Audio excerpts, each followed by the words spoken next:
자, 오늘은 성령 강림 주일 그리고 맥주 감사 주일로 예배하고 있는데 우리 성령님께서 우리 모든 성도들의 가정과 가문 그런 그 삶 가운데 함께 풍성한 은혜로 그렇게 부어주시기를 간절히 바라겠습니다. 또 이 세상을 살아갈 동안 성령께서 손잡고 우리를 붙들고 인도하심으로 인하여서 세상을 이기고 또 하나님 편에서 기쁨과 감사로 그렇게 걸어가는 모두가 되시기를 간절히 그렇게 또 축복합니다.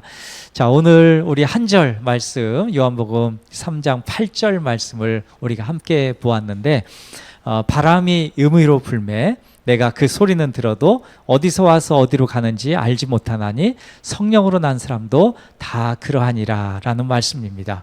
자, 우리는 이 바람이 이 어디서 와서 어디로 가는지 그 바람의 향방을 우리는 잘 모릅니다. 바람이 부는 것을 느낄 수는 있죠. 먼 하늘에 구름이 떠간다든지 나뭇잎이 흔들린다든지 종이 쪼가리가 이렇게 날린다든지 하는 걸로 우리는 이 바람이 부는 것을 알 수 있습니다. 그러나 이 바람이 어디서 와서 어디로 그렇게 가는지 이런 것들은 과학적으로도 증명해내기 어렵습니다.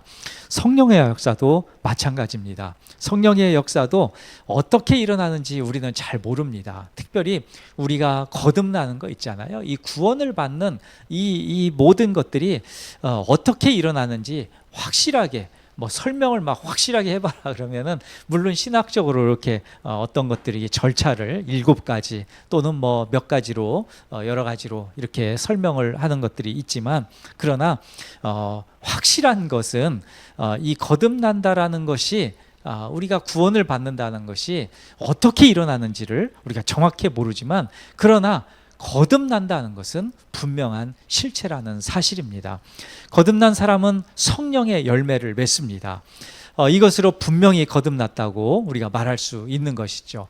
성령으로 거듭난 사람은 눈으로 볼 수 있습니다. 그 사람이 진짜 변했다. 마치 바람이 있는 것처럼 진짜 이 사람이 내면에서 어떤 일들이 일어나는지는 알 수는 없지만 이 사람의 변화된 모습을 보면서 우리는 이 사람이 거듭난 사람, 이 사람이 구원받은 사람이구나, 이것을 우리가 알 수 있다는 것이죠.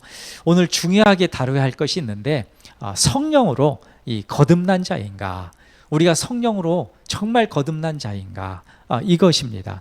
성령으로 거듭난 자가 바로 참 그리스도인입니다. 성령으로 거듭나면 가장 큰 특징이 있는데 사람이 변한다는 겁니다. 우리가 흔히 얘기할 때 사람은 절대로 안 변한다 이런 얘기 하잖아요. 사실 그게 맞습니다. 우리가 사는 이 몸을 입고 있는 이 사람은 이 변하기가 정말 어려운 게 우리 사람입니다. 그러나 성령으로 거듭난 사람은 이 변화가 있습니다. 이 사람이 변하게 되는데 크게 3가지 변화를 가져옵니다. 첫째는 삶의 변화입니다. 삶의 변화. 사람이 어떻게 그렇게 변할 수 있는가에 대해서 놀라게 됩니다. 과거에는 이 망나니 같이 살았던 사람들 있잖아요. 그런 사람들이 예수 믿고 나니까 이 됨됨이가 달라지고 인격이 달라지고 말하는 게 달라지고 또 생활하는 태도가 달라지고 굉장히 겸손해지고 이런 것들을 보게 된다는 것이죠. 이런 변화에 자기 자신, 그러니까 변화받은 자기 자신도 놀라게 되는데 더 나가서 말씀드렸듯이 주변 사람들도 저 양반 과거에는 안 그랬는데 이렇게 놀래게 된다는 것이죠. 자, 저도 예수를 믿고 이런 변화를 경험한 바가 있습니다. 저는 청소년 시기에 큰 그 사고를 당하고 나서 삶의 의욕을 완전히 잃어버리고 이 천덕꾸러기처럼 이렇게 살았던 그 삶의 여정들이 있습니다. 삶의 의욕이 없는 사람들의 특징이 있는데 잠을 많이 잔다는 거예요. 잠을 엄청나게 자요. 한 번 자면 안 일어나요. 왜 그러냐면 삶에 소망이 없고 희망이 없어지고 의욕이 없어지니까 계속 잠을 자게 되는 거예요. 그게 이제 현상인데 저도 이제 그런 것들을 겪게 됐습니다. 그런데 예수를 믿고 나서는 새벽에 막 일찍 일어나서 교회 간다고 그러고 또 주일이면은 불이 나게 일어나서 밤이 또 교회를 가고 또 밤늦도록 막 봉사를 하고 이렇게 들어오는 것들을 보고는 막차 타고 막 들어오는 성경도 보고 가족들이 이 놀라는 것들을 또 이 경험하게 됐습니다. 자, 앞서서 언급한 것은 긍정적인 것이죠. 사람이 변할 수 있다. 삶의 변화가 있다. 그런데 부정적인 일도 생겨요. 예수 믿고 나면은 다 좋아지는 것이 아니라는 것을 우리가 압니다. 특히 가정에서 불화가 일어날 수 있어요. 이 가정이 흔들흔들 할 수 있어요. 예수 믿으면. 예수님은 이것을 놓고요, 분명하게 말씀하셨습니다.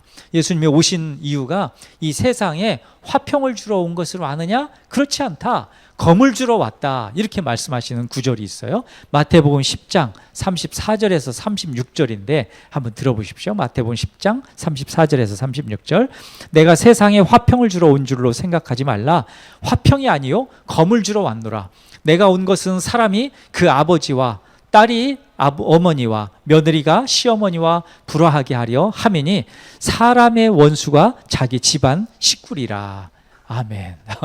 무서운 말씀이죠. 그러니까 예수 믿었는데 이 가치관에 충돌이 일어나는 거죠. 예수 믿고 사람이 변하니까 그동안은 막 제사도 지내고 막 했는데 제사 못 지내겠다고 막 하고 이러니까 충돌이 일어나면서 가정 불화가 일어날 수 있다는 거예요. 근데 그것은 삶의 변화를 통해서 일어나는 현상이다. 이런 것이죠. 자, 두 번째 변화가 있는데 영적인 자각입니다. 영적 자각. 자, 거듭난 사람은 우리가 죽었던 영이 살아나기 때문에 영적으로도 자각이 일어나요. 새로운 깨달음이 일어나요. 우리 옛날 찬송으로는 405장이죠. 죽었던 영, 나 같은 죄인 살리신 그 찬송가가 있잖아요. 거기에 정확하게 얘기하죠. 죽었던 내 영혼을 살리신다. 이 표현이 이제 나오잖아요. 죽었던 영혼인데 다시 살아나니까 새로운 눈을 뜨는 거예요. 영적으로. 그리고 더 나아가서는 영적 자각이 더 커지길 막 열망합니다. 더 하나님을 알고 싶어 하는 것이죠. 참된 지식을 막 사모하고 그런 것이죠. 자, 베드로전서 2장 2절을 보면은 이런 말씀이 있어요. 갓난 아기들 같이 순전하고 신령한 젖을 사모하라. 이는 그로 말미암아 너희로 구원에 이르도록 자라게 하려 함이라. 아멘. 자, 제가 정식으로 이제 이 고3 때 제가 예수를 믿고 이제 서울에 올라와서 정식으로 처음 출석했던 교회가 광명시에 있었던 그 영문교회라는 그 교회였거든요.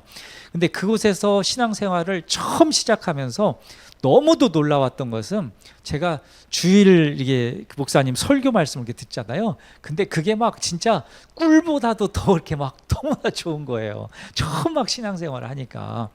근데 제가 한편에서는 거기에 이제 청년들이 아주 똑똑한 청년들이 그때 많았는데 목사님이 설교 준비를 잘 안 해오신다. 그래서 재탕 삼탕 하시고 그냥 성경만 읽고 그러신다. 이렇게 막 좀 안 좋은 소리도 이렇게 하는 것들을 제가 들었어요. 근데 저는 뭐 그런 것이 전혀 귀에 들어오지 않고 어떤 말씀을 하든 막 그 말씀이 다 좋고 너무도 막 기쁘고 그 말씀을 들으려고 너무나 막 귀 기울이고 그랬던 저의 모습을 보고 또 더 나아가서는 그 주일 예배 그걸로도 또 모자라니까요. 막 마음에 갈급함이 있는 거예요. 막 하나님 말씀을 더 알고 싶고 그래서 극동 방송을 혼자 들으면서 주말마다 그 성경 공부하는 것들이 있었거든요. 그것을 제가 그 교재는 그때 뭐 따로 없었고 거기서 나오는 걸 다 일일이 손으로 적어가지고 그것을 공부했던 그런 기억이 있습니다. 얼마나 좋았던지 몰라요. 그 시간들이. 하여튼 그런 것이죠. 하여튼 영적으로 이렇게 죽었던 영이 살아나니까 영적인 자각이 더 커지길 열망하는 것이죠. 하나님을 더 알길 원하는 것이죠. 이런 변화들이 생긴다는 것이죠. 자, 그 세 번째 이 변화는 세상에 대한 인식 변화입니다. 세상에 대해서 다시 보게 돼요. 인식이 변하는 것이죠. 자, 성령으로 거듭난 사람은 태어나서 처음으로 세상이 어떤 곳인지 인식하게 됩니다. 과거에는 그토록 좋던 것들이 예수 믿고 나서는 한순간에 이것이 안 좋아지는 거예요. 관심이 없어지는 거죠. 그런 경험들을 하실 수 있습니다. 세상을 사랑하지 않고 예수 그리스도의 복음을 사랑하는 놀라운 변화가 일어나게 되는 것이죠. 자, 요한일서 2장 15절에서 16절 말씀에는 이런 말씀이 있어요. 들어보십시오. 이 세상이나 세상에 있는 것들을 사랑하지 말라. 누구든지 세상을 사랑하면 아버지의 사랑이 그 안에 있지 아니하니 이는 세상에 있는 모든 것이 육신의 정욕과 안목의 정욕과 이생의 자랑이니 다 아버지께로부터 온 것이 아니요 세상으로부터 온 것이라. 아멘. 자, 이것을 깨닫고 나니까 세상에 있는 것들이 다 배설물처럼 그렇게 여겨진다는 것이죠. 한 걸음 더 나아가서 세상을 원수 마귀가, 이 사탄이 조정하고 있다는 것을 이제 깨닫게 되는 것이죠. 세상의 모든 것이 이 마귀의 영향에서, 이 사탄의 영향에서 온다는 것을 알게 되는 것이죠. 저도 과거에 이제 음악을 배웠던 것은 사실 뭐 교과서적으로 학교에서 음악도 배웠지만 제가 더 막 음악에 몰두하면서 배웠던 것은 이 헤비메탈 막 이런 거 있잖아요. 락 음악 이런 것들을 먼저 배웠는데 예수 믿고 나니까 이게 사탄의 음악이고 사탄의 메시지들이 있는 음악들이 분명히 있거든요. 거기에 그런 것들을 아니까 그동안 들었던 것들이 막 어렵게 막 배고파가면서 점심을 굶어가면서 샀던 그런 음반들 있잖아요. 이것이 하나도 가치가 없어져 보이는 거예요. 그래서 누가 달라고 해서 제가 수십 장을 다 한꺼번에 다 줬던 기억도 있고 하여튼 그런 기억들이 있는데 이 세상을 이 사탄 마귀, 원수 마귀가 이 조정하고 있다는 것을 알기 시작한다는 것이죠. 성경은 마귀를 가리켜서 고린도후서 4장 4절을 보면 이 세상의 신, 그리고 공중의 권세 잡은 자, 그리고 불순종의 아들들 가운데서 역사하는 영이라고 말씀합니다. 더 나아가서는 얼마나 교묘한지 광명으로, 그 광명의 천사로 이 가장한 존재라고 이렇게까지 얘기하는 것이죠. 자, 예수를 믿고 성령으로 거듭난 사람은 이처럼 상당히 큰 변화를 경험할 수밖에 없습니다. 이것은 단순한 신비 체험이 아닙니다. 마음과 생각, 가치관과 세계관, 또 삶의 양식이 모두 바뀌는 그런 변화를 말한다는 것이죠. 바뀌지 않고는 견딜 수 없는 그런 성령의 역사를 경험하게 됩니다. 이것이 예수를 믿게 된 후 나 자신은 물론이고 주변 사람도 놀라게 하는 그런 하나님의 그런 놀라운 역사가 아닐 수 없습니다. 그런데 가장 무서운 것이 있어요. 이 무서운 것이, 아주 두려운 것이 있는데 성령으로 거듭난 사람이라도요, 이 사탄이 만든 늪에 빠질 수 있다는 점입니다. 그것이 제가 이런 표현을 이제 쓰는데 독실한 종교인, 아주 그냥 신실한 종교인이 될 때 그렇습니다. 나름 착한 사람, 나름 선한 사람, 나름 겸손한 사람이라고 착각하게 만드는 이런 신실한 종교인이 되는 그런 순간 사탄의 늪에 빠질 수 있다는 것이죠. 자, 사도 바울을 한번 생각해 보십시오. 사도 바울, 이 사람은 그가 성령으로 거듭나기 이전에는 상태가 바로 신실한 이런 종교인이었다는 것이죠. 바울은 독실한 바리새인이었었습니다. 또 율법에도 열심이었고 누가 봐도 이 사람은 바리새인 중에 바리새인이라고 인정할 수밖에 없었던 그런 사람이죠. 그런데 그런 바울이 정작 그리스도를 미워합니다. 예수 그리스도를 미워해요. 자신은 하나님을 기쁘시게 한다고 했지만 정작 그의 삶은 하나님을 대적하는 데 열정을 갖고 있었다는 것이죠. 이것이 가장 무섭고 두려운 일입니다. 예수 믿으면서요, 거듭난 사람도 그렇다는 것이죠. 자, 신실한 종교인, 독실한 종교인은 세상과 사탄의 지배를 받는 자입니다. 더 무서운 것은 자신이 그런 존재에게 지배를 받는다는 것도 모르고 살아간다는 것이죠. 그 사람의 정신과 시각이 이미 세상 것에 빼앗겨 버렸다는 이런 어떤 반증이기도 합니다. 자, 왜 이런 현상이 이렇게 일어나는가? 왜 이런 현상이 초래되는가? 사탄이 이 사람에게, 인류의 모든 사람을, 그러니까 교회 다니는 사람이든 안 다니는 사람이든 예수를 믿든 안 믿든 간에 자유로운 사고를 우리에게 허용하지 않습니다. 사탄은 그것을 엄청나게 통제하고 막으려고 해요. 사람이 사탄의 그 지배를 받고 죄의 노예로 사는 것을 인식하지 못하도록 만듭니다. 사람은 온전하지 못한 존재인데 자기가 뭔가 하나를 알면 그것에 꽂혀가지고 세상에 다 아는 것처럼 막 착각하고 큰 소리 내고 막 이렇게 얘기하죠. 그런 이유가 바로 여기 있어요. 사탄이 그래 너 그거 다 알지? 그거 하나 알지? 너 세상을 다 아는 거야. 그러니까 큰 소리 막 빵빵 치고 다녀. 이렇게 하는 거죠. 그게 사탄이 우리를 유혹하는 겁니다. 마귀가 유혹하는 거죠. 그래서 우리가 겸손할 필요가 있다는 것입니다. 자, 우리나라는 지금 큰 위기에 직면해 있습니다. 그 중에 하나가 민주주의 할 때 그 민주 있잖아요. 민주에 미혹된 그런 대한민국이다. 이렇게 저는 얘기하고 싶을 정도로 우리나라가 큰 위기에 있는데 어떤 거대한 세력의 어떤 한 정당이라든지 거기에 편에서 무조건 상대편을 공격하고 쓰러뜨리는데 동원되는 것이 그 민주 프레임이거든요. 자기가 하는 것이 옳고 그에 반대되는 것은 모두 제거해도 된다라는 것인데 이것은 민주가 아니라 독재고 폭력입니다.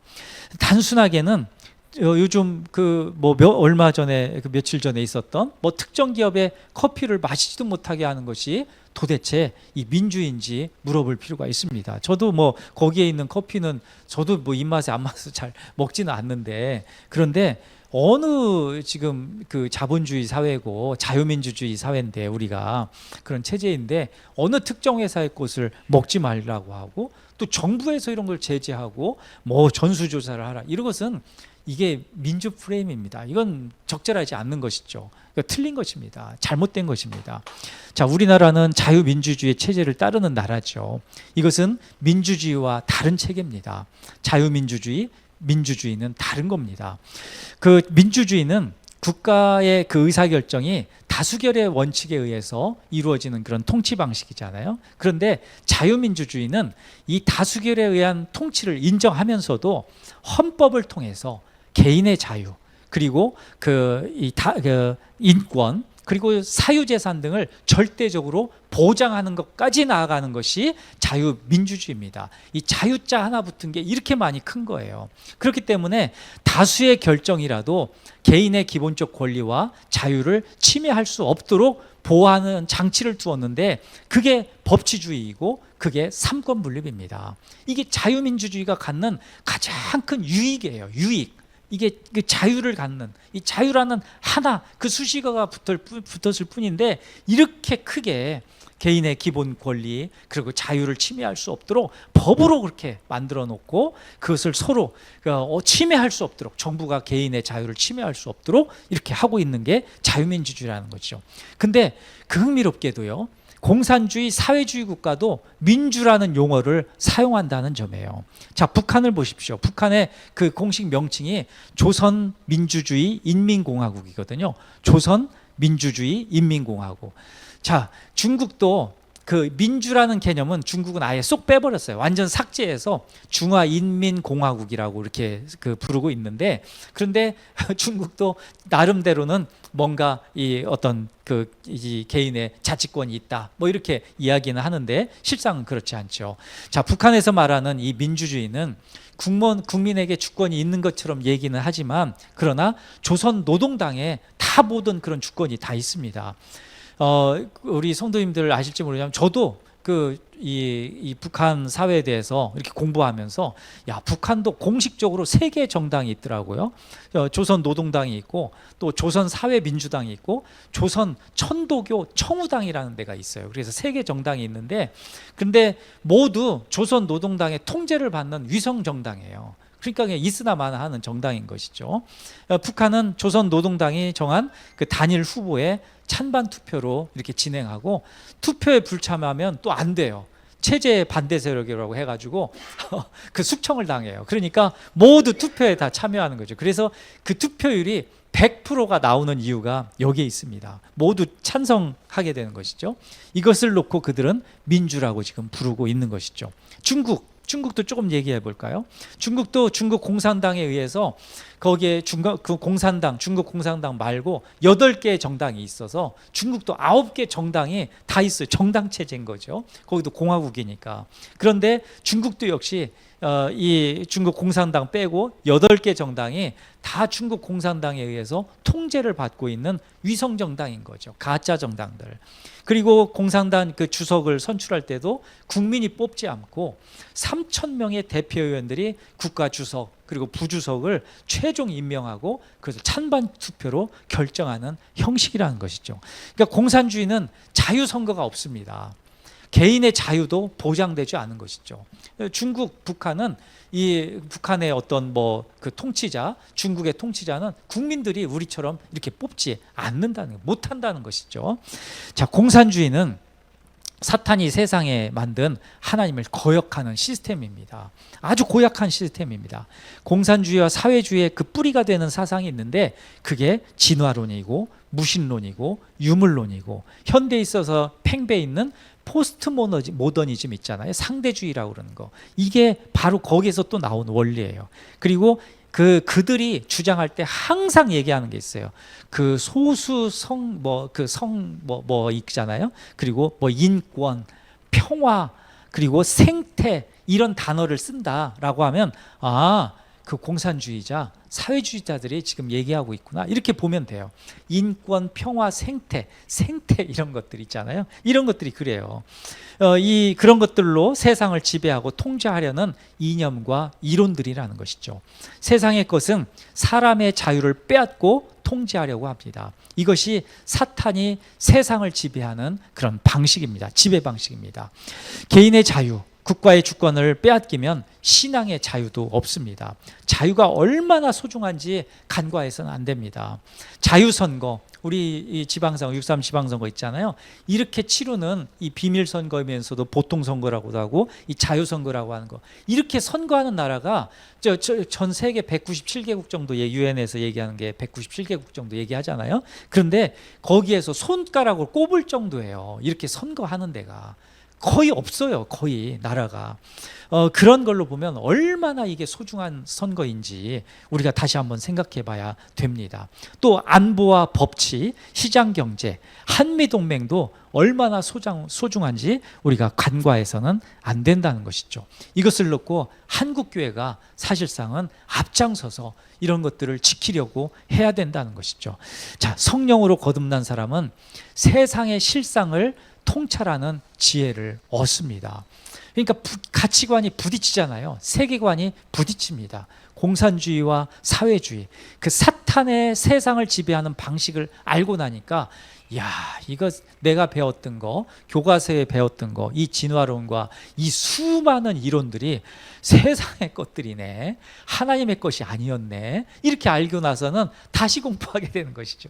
다시 눈을 뜨게 되는 것이죠. 그러니까 이런 가치관들이 또 세계관들이 충돌이 되니까 만나는 사람들한테도 그거 아니야 라고 하면 뭐가 아니야 하면서 서로 이제 이 다툼도 있게 되고 또 의견을 서로 막 어떤 충돌하게 되고 또 그런 것들로 인해서 논의를 하게 되고 이렇게 된다는 것이죠.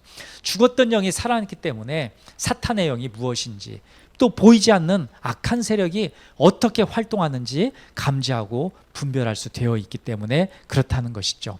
자, 성령으로 거듭난 사람은 이 세계관, 가치관, 생활 방식, 선호도, 취향도 완전히 바뀝니다. 먹는 것도 바뀌잖아요. 먹는 것도. 예전에는 술 먹고 담배 폈던 그런 분들이 예수 믿고 나서는 그런 게 언제 막 다 싫어지는 거 있잖아요. 왜 이렇게 싫어하는지 나도 모르게 싫어하는 것이죠. 그런 이제 변화들을 겪게 된다는 것이죠. 죄를 미워하고 악을 미워하는 사람으로 바뀌게 됩니다. 세상에 아무리 좋아 보여도 거기에 소망을 두지 않는다는 것이, 그게 실상이 아니라 그게 허상이라는 거, 그게 물거품이라는 것을 알기 때문에 거기에 관심을 두지 않는다는 것이죠. 자, 그런 것입니다. 더 놀라운 사실은 이제 세상을 바라보고 다시 자기를 바라보는 거예요. 근데 인간의 본질을 알고 이 거듭난 사람은 자기 자신을 보면서 경악하게 되는 거죠. 자기 자신을 보면서 놀라게 되는 거예요. 물론 자기 변화 때문에 놀라기도 하지만 자기가 이렇게 끔찍하게 하나님을 거부하고 예수 그리스도를 믿지 않고 이렇게 자꾸 안 좋은 쪽으로 타락한 존재인지, 이 타락으로 가는 존재인지를 보고 자기가 너무나 경악해하는 것이죠. 세상을 비판하고 손가락질하는 건 쉽지만 정작 자기 자신이 어떤 존재인지 아는 건 어렵습니다. 그러나 성령으로 거듭난 사람은 자기 자신이 속해 있는 그 옛 본성이 얼마나 지독하게 지금도 영향을 끼치고 있는지를 압니다. 물론 우리는 예수를 믿으면 우리의 소속이 하나님 나라, 하나님께 이 소속이 변하죠. 그럼에도 불구하고 몸을 입고 있기 때문에 아직도 우리 몸에서 흔적이 남아있는 그 옛 자아, 이것이 우리를 참혹한 현실로 만든다는 것이죠. 죄를 짓게 만들고 나쁜 것을 계속 생각하게 만들고 세상의 탈포한 것을 계속 따라가게 만든다는 것이죠. 이런 이유로 사도 바울은 자기 자신을 바라보면서 경악하며 이렇게 고백합니다. 로마서 7장 17절에서 20절 그리고 24절인데요. 한번 들어보십시오. 로마서 7장 17절. 이제는 그것을 행하는 자가 내가 아니요 내 속에 거하는 죄니라. 내 속 곧 내 육신에 선한 것이 거하지 아니하는 줄을 아노니 원함은 내게 있으나 선을 행하는 것은 없노라. 내가 원하는 바 선은 행하지 아니하고 도리어 원하지 아니하는 바 악을 행하는도다. 만일 내가 원하지 아니하는 그것을 하면 이는 행하는 자는 내가 아니요 내 속에 거하는 죄니라. 그리고 24절에 이렇게 탄식해요. 오호라 나는 곤고한 사람이로다. 이 사망의 몸에서 누가 나를 건져내랴. 아멘. 그러나 우리 하나님은 우리를 거기서 건져내 주시죠. 바로 예수 그리스도께서 우리의 구주가 되셨기 때문에 그렇습니다. 그리고 성령께서 우리에게 악한 세력으로부터 이길 수 있도록 능력을 주시기 때문에 그렇습니다. 성령의 역사가 이 성령의 역사는 우리가 말로 표현할 수 없습니다. 그러나 성령의 역사는 실제입니다.